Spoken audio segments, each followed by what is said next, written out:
This series is based on a true story. 2011. Betsy Faria lies lifeless on the floor of her own home. Just a few steps away, her husband Russ is frantically calling 911. He has just returned home from a friend's house and believes his wife passed away voluntarily. At first glance everything seems obvious. As is often the case, the couple argued. The husband acted in a fit of rage, and now he's trying to deflect suspicion. But let's not jump to conclusions. We are then introduced to Pam Hupp, a businesswoman, a successful realtor, and a loving wife to her husband, Mark. They have a son, Travis, and the woman also has a daughter, Sarah, from a previous marriage. Pam Hupp was Betsy Faria's best friend who was battling terminal cancer. What happened to Betsy wasn't her choice, it was a crime. And Ms. Hupp insists that the victim's husband Russ is behind it.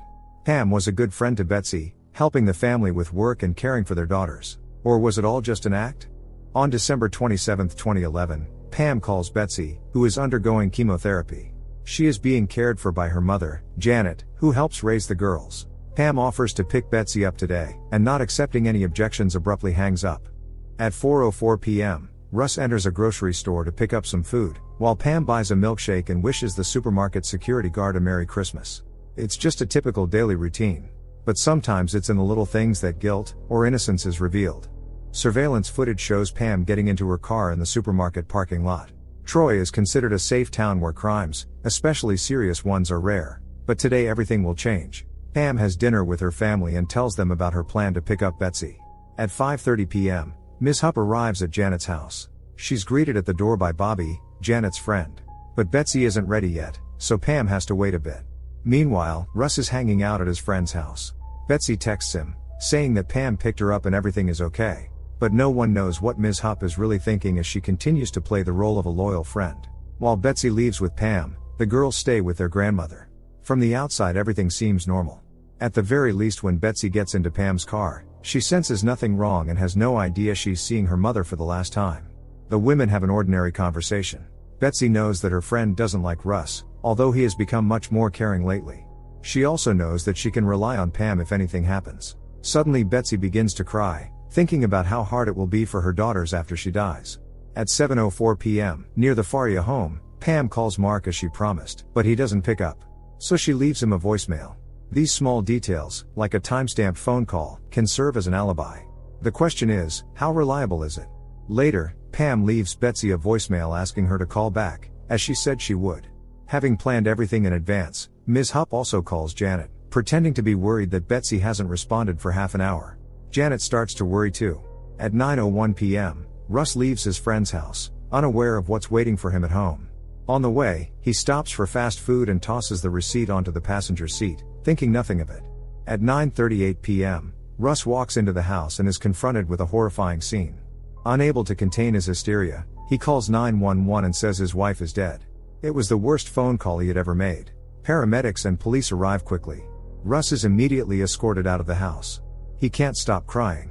Strangely, his dog is found outside the house. Meanwhile, Captain Mike Lang and lead detective Ryan McCarrick begin their investigation and quickly conclude that Betsy did not harm herself. Russ becomes the prime suspect, though he doesn't know that yet, and he readily agrees to go to the station to answer a few questions. For young detective Michael Merkel, this is his first serious case. Ryan McCarrick tells him it's a classic case of spousal murder. At the same time, Pam tells her husband that if she had as much money as Betsy, she would know what to do with it. Detective McCarrick interviews Russ, who says he and Betsy had been married for 12 years. There was a period when they separated, but then they got back together. Everything was fine, until Betsy was diagnosed with cancer. She had a period of remission, but then the cancer spread to her liver. Does Russ look like a typical criminal? Not likely. Captain Lang calls District Attorney Leah Askey, who is also his lover, and tells her about the dead woman found in her own home, a crime committed with particular brutality. Russ is puzzled as to why the police are focused on him. After all, he didn't do anything wrong. Meanwhile, Pam is trying to fall asleep in her bed. In the morning she receives a call from the police. When Janet is informed about what happened, she is left speechless. Pam hastily pulls herself together when she hears a knock at the door. 2 officers have come to speak with her. Pretending to cry, the woman lets them in and says she can't believe it. The officers state that Betsy's death was not due to natural causes. Hearing that his wife was attacked with extreme violence, Russ is horrified. Detective McCarrick advises Russ to confess, but the man insists he had nothing to do with it. He mentions that Pam was the last person to see Betsy alive. At the same time, Pam tells the officers how she and Betsy volunteered on Tuesdays at a women's shelter for victims of domestic violence. Ms. Hupp also mentions that Betsy's mother, Janet, suffers from Alzheimer's and is often disoriented. But the officers want to know more about last night. Pam says that after arriving at Betsy's house, she left Mark a voicemail. Then they chatted briefly, and she dropped Betsy off. As she tells the story, Pam constantly mixes up details, blaming it on her poor memory due to her disability. The officers are curious why Betsy often stayed overnight at her mother's. Ms. Hupp replies that Russ never let Betsy call his house hers. During questioning, Russ says that Pam is a good person and has always helped their family. According to Ms. Hupp, there were problems in Betsy and Russ's marriage. He mistreated her and acted aggressively. Pam claims that when she dropped Betsy off, Russ's car was already in the driveway. She says she entered the Faria house but didn't stay long. Then she called Betsy to check if everything was okay, but no one answered. The officers verify this by checking Pam's call log. During the conversation, she keeps subtly repeating how badly Russ treated Betsy. Meanwhile, detectives try to break Russ down, but he has nothing to confess. The man insists that Betsy was already dead when he got home. When Pam hears from officers that Russ is being held at the station, she rejoices inwardly, though she tries not to show it. Watching Russ cry, Leah Askey believes it's just a suspect trying to divert attention from himself, especially since he still hasn't asked for a lawyer. The detectives assure her that Russ will soon break and confess. No one yet knows that Pam has something to hide. Playing her part, she visits grieving Janet. Hearing that Russ was taken in, the woman can't believe it. She knows Russ would never do such a thing. Pam is a good friend, a good neighbor, someone who's always there to help. Pam is someone you'd never suspect, and that's her greatest strength. The grieving family needs help, and Ms. Hupp is more than happy to oblige. Who would have thought that such a sweet woman is really helping herself? Betsy's 17-year-old daughter from her first marriage, Mariah, is very worried about her stepfather, while her sister Lily says that Russ sometimes scared her. The man is subjected to a polygraph test, while Mariah comes to the station demanding to see her father, only to be met with indifference from the officers. Detective McCarrick tells Russ that he failed the polygraph. Russ doesn't understand how that's possible. A series of long and exhausting interrogations begins, but after 24 hours, the detectives still have no confession. And legally without charges, they are obligated to release Russ. Everyone in town is talking about it. Janet is beginning to believe Russ might be guilty and contacts the district attorney.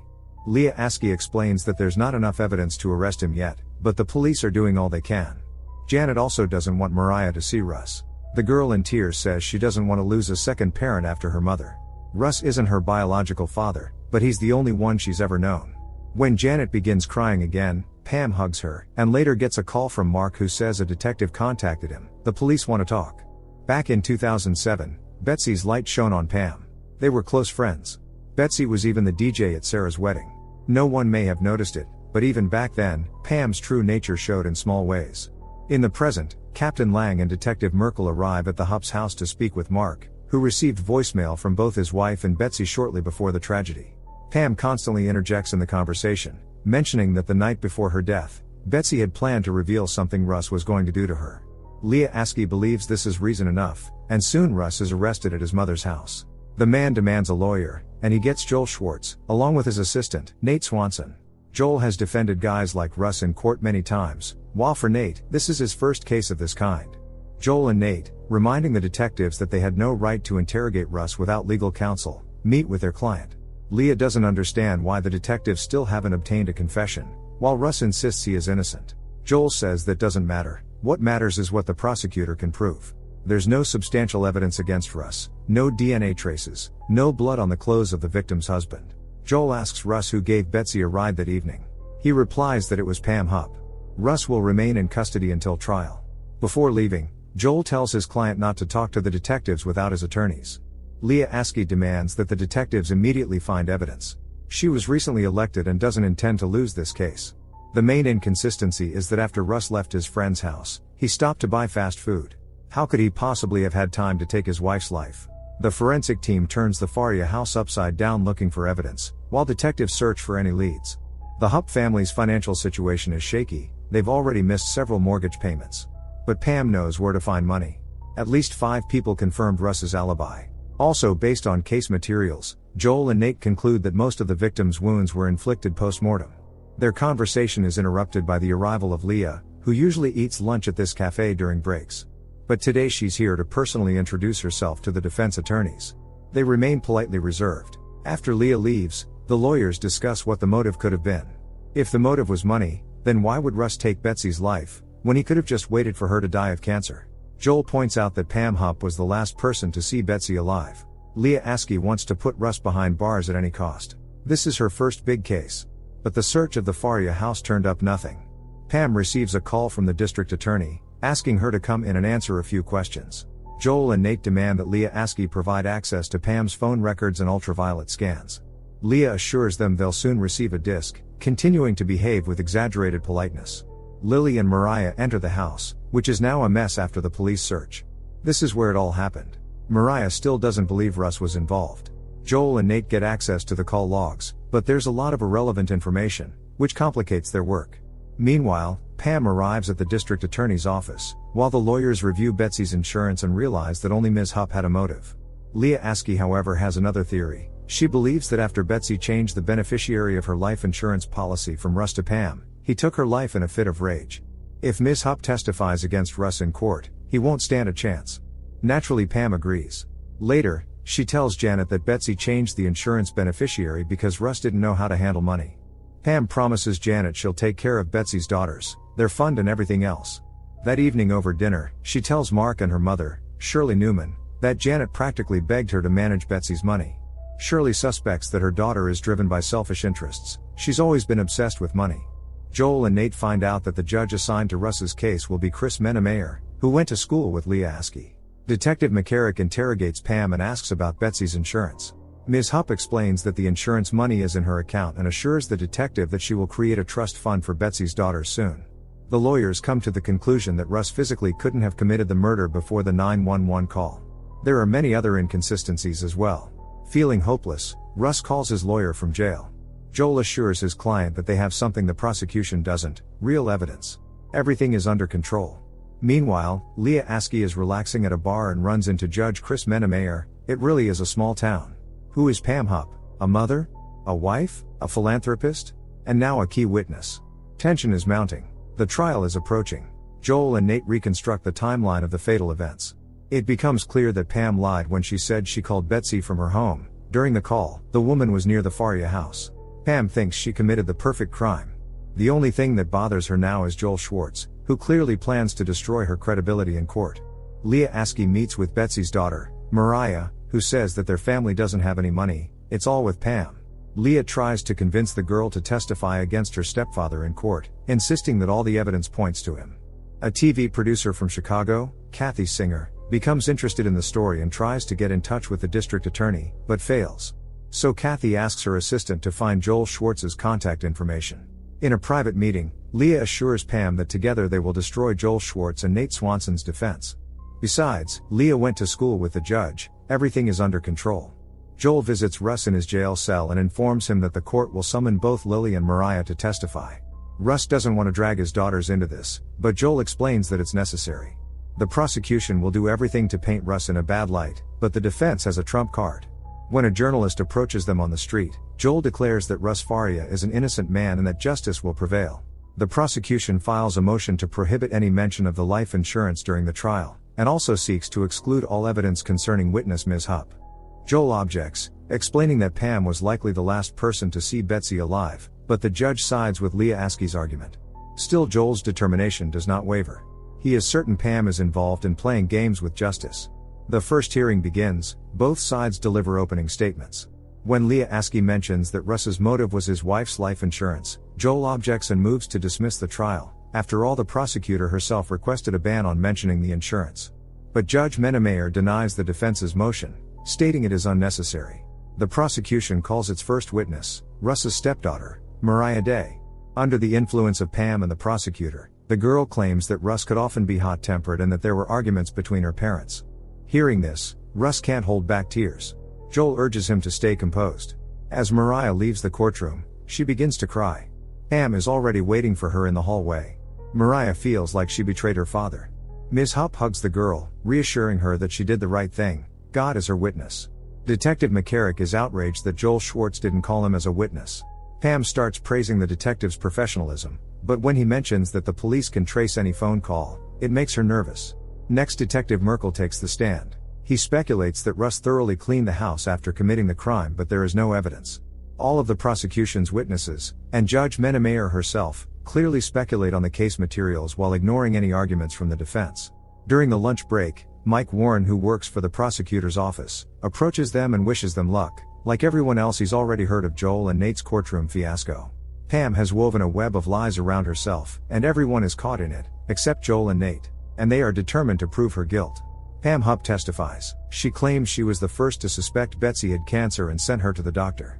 Russ knows this isn't true, but Joel asks him to stay silent for now. Pam describes in detail how cruel Russ supposedly was to Betsy, contradicting her previous statements, in which she claimed to barely know him.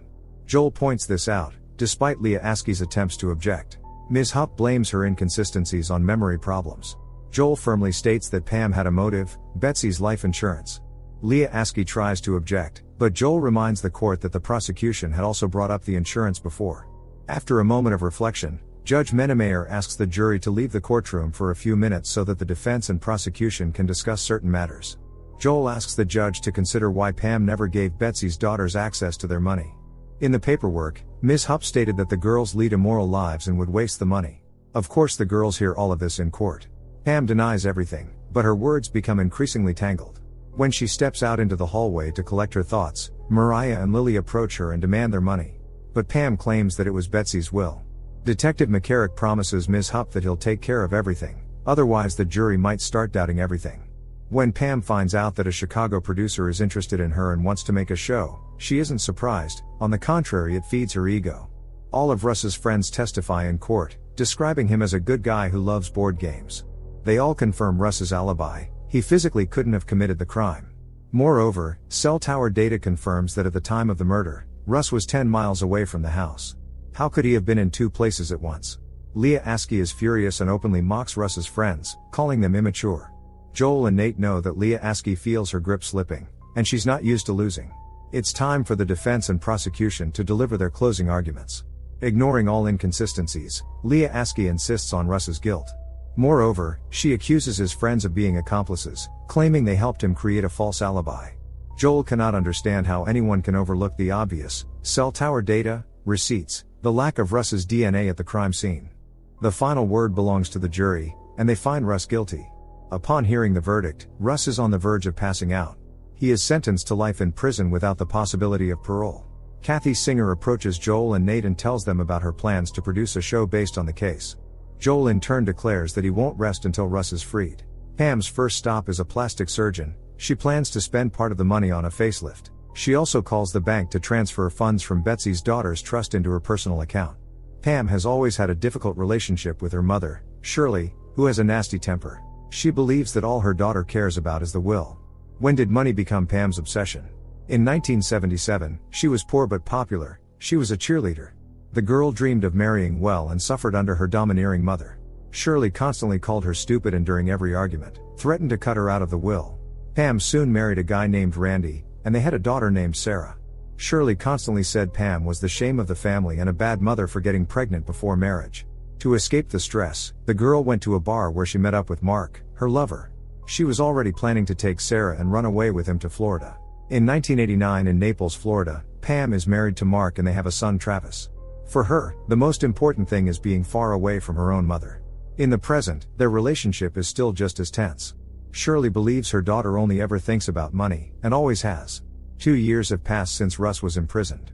Pam isn't worried until Kathy Singer shows up at her doorstep and informs her that Joel Schwartz has secured a retrial. Joel and Nate visit Russ in prison and deliver the good news.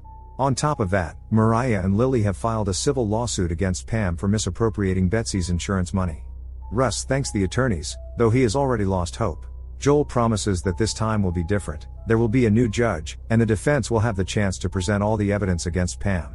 Meanwhile, she walks into the district attorney's office and asks why Joel's motion for retrial was granted. Pam assumed it would take at least 5 or 6 years. Leah Askey explains that things have gotten complicated due to the daughter's lawsuit against Pam. They'll need to prepare carefully. Later, Leah's assistant Tina tells her that apparently many pieces of evidence during the first trial were indeed mishandled. But Leah refuses to change tactics, convinced that Joel is just bitter about losing. Tina clearly doesn't like that. Pam and Mark have already spent almost all of Betsy's insurance money. The woman is determined to make sure Russ never gets out of prison, otherwise she might end up there herself. Kathy Singer interviews Janet, who has heard the rumors about Pam's involvement. But Janet can't even entertain the thought. Pam was always so kind to Betsy. On her own initiative, Pam meets with the district attorney and detectives and makes a shocking statement. She claims Betsy was madly in love with her. According to Ms. Hupp, she filled the emptiness in Betsy's soul, and over time it became something more. Pam also claims that Russ was driven insane by jealousy and even threatened her. After Ms. Hupp leaves, silence falls for a moment. Despite everything, Leah Askey continues to convince herself and others that Pam isn't lying, she's just changing her story. Joel and Nate have long known that Ms. Hupp is a liar and a manipulator. She misled the investigation from the very beginning. Shirley is now very old, and her hatred for her daughter has only grown. She's always believed Pam was a failure, and that her daughter Sarah from her first marriage was a lifelong stain on the family. Sarah and her husband plan to buy a house at auction to get into real estate flipping, but their plan fails when Pam, despite Mark's reminder that they're out of money, outbids them. Pam wins again, for now. But can she win in court a second time? Joel and Nate manage to obtain security camera footage, clear, with no glitches. Which means the police deliberately withheld it. Joel promises Russ that he'll fight for him until the end. Not a day has gone by since the last trial that Joel hasn't thought about the case. The retrial begins, this time with a new judge. Leah Askey is the first to give her opening statement, insisting that Russ Faria is the only person who had a motive. Joel in turn states that justice has been focused on the wrong person all along. The real culprit is the one who ended up with Betsy's insurance money. Unlike the prosecution, the defense has actual evidence, not baseless speculation. All witnesses are called and questioned again. This time the judge is impartial and carefully listens to all the testimony. When Joel presents the surveillance footage proving that Russ could not have been at home at the time of the crime, it clearly rattles Leah Askey. Joel also submits other pieces of evidence that the police had deliberately concealed. At the last minute, Leah Askey decides not to call Pam Hupp as a witness. Joel and Nate don't call her either. They don't need to hear another lie-filled story. When the judge delivers the verdict of not guilty, Russ nearly faints with relief. His entire family bursts into tears of joy. Joel feels that he has fulfilled his duty. Thanks to him, justice has prevailed for an innocent man. Outside, Russ pops a bottle of champagne in front of the journalist's cameras. But Lily still believes in her stepfather's guilt. Pam is convinced that if Leah had called her to the stand, things would have turned out differently. Joel walks into the district attorney's office and offers to share all the necessary materials in case Leah Askey decides to reopen the investigation into Betsy's death. But Leah arrogantly replies that they have their own expert. Joel isn't surprised. It was Leah's assistant, Tina, who secretly provided the defense with key evidence. And Joel is convinced that Lincoln County needs a new district attorney. Meanwhile, Leah gives the order for all evidence and inventory lists related to the Faria case to be destroyed immediately. Joel gives an interview for Kathy Singer's show. He speaks about the gross negligence of the police and the district attorney's office. Pam feels like she's losing control. Things get worse when Shirley decides to cut her daughter out of the will. Seeing no other way out, Pam puts something into her mother's drink. All of this takes place in a private nursing home. Ms. Hupp leaves the facility as if nothing happened. It's Halloween. Teenagers in creepy costumes find Shirley's body beneath the nursing home windows and don't immediately realize it isn't a prop. Naples, Florida, 2003. Pam insists that she and Mark move to Missouri as soon as possible. He doesn't understand why the rush. Pam avoids a direct answer. She has no intention of telling her husband about her involvement in money laundering. Since they don't have a place to stay in Missouri, she suggests staying at her mother's. Mark reminds her that Shirley disowned Sarah. Pam says it doesn't matter. Troy, Missouri, 2016. Once an unknown mother and housewife, Pam Hupp is now at the center of attention, but it's not the kind of fame people usually dream of. After Joel's interview, rumors begin to spread that Ms. Hupp may be behind Betsy's death. In a bar, Joel meets with his friend Mike Wood, who suggests removing Leah Askey from office to reopen the case of Betsy Faria's murder. If Mike Wood became the new district attorney, then he and Joel could finally prove Pam Hupp's guilt. Meanwhile, Pam suffers from her ruined reputation in town. Mark suggests they move away to avoid the shame, but his wife has no intention of running. There's a trial coming. Mariah and Lily have filed a lawsuit against Pam, but she's confident she'll win. Kathy Singer believes that Ms. Hupp took the life of her friend first, and later her own mother, all for the money. And Kathy begins her own journalistic investigation. Many people who used to think Pam was sweet and harmless now have no idea what to believe. Ms. Hupp had always been an avid reader of crime novels, but this hobby soon began to blur with her own reality. Kathy, who is back in Troy, gets in touch with Pam. The journalist offers to film another episode, this time about Shirley. But Ms. Hupp politely declines, knowing exactly what Kathy's true goal is. It's been 5 years since Betsy's death, and her daughters still haven't received a cent from the insurance money. To cope with the loss, Mariah writes letters and poems to her mother, things she always wanted to say but never got the chance. Janet worries about her granddaughter, especially with the upcoming trial. She leaves Pam a voicemail, offering to settle things peacefully, to just give the girls their money. But she has very different plans. The day of the hearing over Pam's insurance money arrives. Russ is there too. Unlike Mariah, Lily hates her stepfather and believes he's guilty. Pam looks extremely self-assured and waves at the girls. She constantly avoids the attorney's and judge's direct questions, giving vague, rambling answers. The judge calls for a recess. The girls are confident they've won, while Pam also believes things went well. In the courtroom sits Minnie, Pam's neighbor. The woman now isn't sure what's true and what's a lie. Ms. Hupp turned out to be nothing like the person she had pretended to be for so long. When Minnie casually complains about a sore throat, Pam offers her a lozenge. The woman hesitantly accepts it. Mariah feels guilty about Russ and wants to talk to him. But Lily thinks it's a bad idea. Russ is here to witness Pam's downfall. The girls grow anxious when they aren't given the chance to testify. The judge immediately gives the floor to both sides for closing arguments. Because Betsy had listed Pam, not her daughters, as the beneficiary of her life insurance policy, there's no real proof that she ever intended to leave the money to her daughters when they got older. It's all speculation, unsupported by any documentation. That's why the judge rules in Pam's favor. The girls are devastated, unable to understand how their mother could have been so trusting. Meanwhile, Pam basks in her victory. Mark again suggests they move away and start fresh, but she refuses. Soon after, Mariah receives an offensive letter from Russ. Pam's deal to sell the auction house falls apart. The buyers back out once they find out who the seller is. Ms. Hupp tries to schedule a meeting with Leah Askey, but Tina does everything she can to prevent it. Tina also never delivered the order to destroy the Faria case evidence. Pam approaches Leah Askey on the street and complains that the entire town is against her. The recent courtroom win only made her reputation worse. Everyone says she's robbing orphans. But Leah Askey has no intention of helping Pam, especially with elections approaching. It could damage her campaign. That evening during dinner at a cafe, Pam complains to her husband and son that the district attorney refused to help. Their table is being waited on by Mariah. It takes everything in the girl to keep her composure. Pam asks for the burgers to be packed to go and leaves a tip for Mariah. The girl is barely holding it together. When she sees a note left on the receipt and compares the handwriting, she realizes it wasn't Russ who wrote that nasty letter, it was Pam, pretending to be him. Mariah follows Ms. Hupp and tells her she's had enough. The girl says she has nothing left, so there's nothing Pam can take from her anymore. Having said everything on her chest, Mariah feels a sense of relief. What will Ms. Hupp do now to save her own skin? She shows up at Leah Askey's campaign event and intentionally scares off attendees, implying that if Leah doesn't take action, things will only get worse, and that they'll be seeing each other again soon. Pam becomes a pariah everywhere. All her friends have turned their backs on her, even Minnie. Mike Wood's campaign is built on the idea that Pam Hupp, a dangerous criminal, is still free, and that Lincoln County needs a new prosecutor who will deliver justice for Betsy.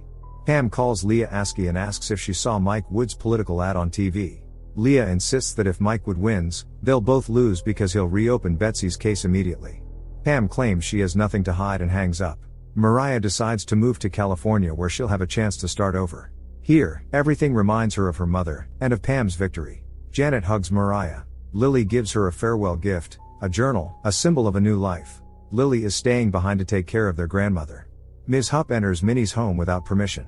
The woman is coughing badly. Pam says there are people standing in her way, and when that happens, the only solution is to remove the obstacle. The Hupp family's financial situation grows increasingly unstable, but Pam assures her husband and son she'll take care of it, like always. Once the men leave on errands, the woman opens a drawer, takes out her revolver and hits the road in her car. She now has a more important task than money, framing Russ a second time. Pam stops next to a woman who is clearly struggling financially and introducing herself as a producer of a crime show, offers her cash for a quick job, to record a few fake 911 calls for a local TV station, to make them sound as real as possible. Despite her skepticism, the woman gets in Pam's car. But it quickly becomes clear that something's not right, and the woman says she forgot to lock her door. Pam tries to lure her with $1,500 in cash, but eventually has to drive her back. The frightened woman immediately calls 911 and reports a suspicious encounter. Meanwhile, Ms. Hupp is hunting for a new victim, and quickly finds one, a man named Louis Gumpenberger who has both physical and intellectual disabilities. He easily agrees to do whatever Pam says for $1,500. She tells him he has to do everything exactly right if he wants to keep the money. Pam also hands Louis a knife to get his fingerprints on it. The man senses nothing wrong and barely understands what's happening or what is expected of him. Trying to stay patient, Pam keeps repeating that Louis must say everything word for word.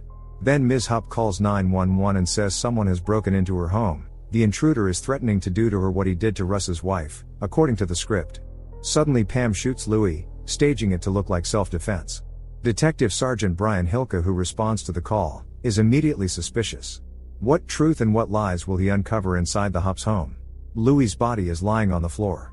Pam, acting like nothing happened, is preparing lunch and calmly begins telling the detective her version of events: how a man stalked her, demanding she go to the bank and withdraw Russ's money, how she ran back home and grabbed her revolver while calling 911, how the intruder broke in and threatened her. Pam claims she had no choice, she had to shoot.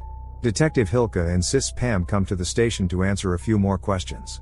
She had already taken steps to plant evidence on Louis's body. But Hilke senses something isn't right. When Mark arrives and sees his home surrounded by police, he's in shock. Detective Hilke explains that Pam had to defend herself. Mark refuses to give his fingerprints, afraid of getting into trouble, even though it's just a formality, to rule him out. Minnie approaches the detective and declares that Pam is a psychopath who took Betsy's life. When Hilke realizes she's referring to the Faria case, his suspicions grow even stronger. Russ gets a call from Detective Sergeant Brian Hilke, asking to meet and answer a few questions. Russ is in Florida at the time, and he'll have to return to Missouri. The press won't leave the Hupp house alone. Pam is furious that the police have seized several items as evidence. According to Pam, Russ hired that man to extort money from her. But Mark no longer believes his wife. She continues to insist that Russ is behind it all and belongs in prison. The man returns to his nightmare. He's back in a police station. But this time Joel is with him from the very beginning. It's easy to confirm that Russ wasn't even in the city or the state when the crime was committed. But the police have to verify everything. Pam's greed knows no limits, and human life means nothing to her. Russ is nervous, afraid of ending up behind bars again for something he didn't do. Joel reassures him. When Detective Hilke informs them that Russ is no longer a suspect, they feel immense relief. Mark asks his wife to tell him what really happened and what she was doing the night before. Pam says she was handling finances. Their conversation is interrupted by the doorbell. It's Detective Hilke and another officer, who arrest Pam for the killing of Louis Gumpenberger. The woman doesn't resist and tells Mark they'll see each other at dinner. As Pam is led to the police car in handcuffs, the press bombards her with questions. How many victims does she really have? Kathy Singer feels that justice is finally being served. Despite everything, Pam still believes she'll get away with it. Detective Hilke interrogates Pam. All the evidence suggests Ms. Hupp lured Louis into her home and staged the attack. But Pam continues to deny everything, though she knows she won't talk her way out this time. Ms. Hupp refuses to continue without a lawyer. When Detective Hilke leaves the room, she takes a pen from the table and hides it in her pocket. Then the woman asks for permission to use the restroom. There, realizing how hopeless her situation is, Pam tries to harm herself using the pen, but officers respond quickly and administer first aid. A court hearing is held soon after. Pam pleads guilty to both counts, a decision that helps her avoid the death penalty but not a life sentence. So in the end, did she really win? Hard to say. A voiceover then tells us about the real people behind the story. Mark divorced Pam and eventually remarried. Mariah Day returned to Missouri and recently gave birth to her second child, a daughter named after Betsy. Russ still doesn't speak with Betsy's daughters and is engaged to a woman named Carol. Mike Wood won the election against Leah Askey and became Lincoln County's new district attorney. The first thing he did in office was reopen the Betsy Faria case. Leah Askey now faces accusations of prosecutorial misconduct in the Faria case. Joel remains one of the top defense attorneys in St. Louis. Sometimes Joel and Nate still take cases together. The cause of Pam's mother's death remains undetermined. Because Pam pleaded guilty, Louis Gumpenberger's family never got their day in court. In July 2021, the state filed murder charges against Pam Hupp in the death of Betsy Faria. Real footage now appears on the screen.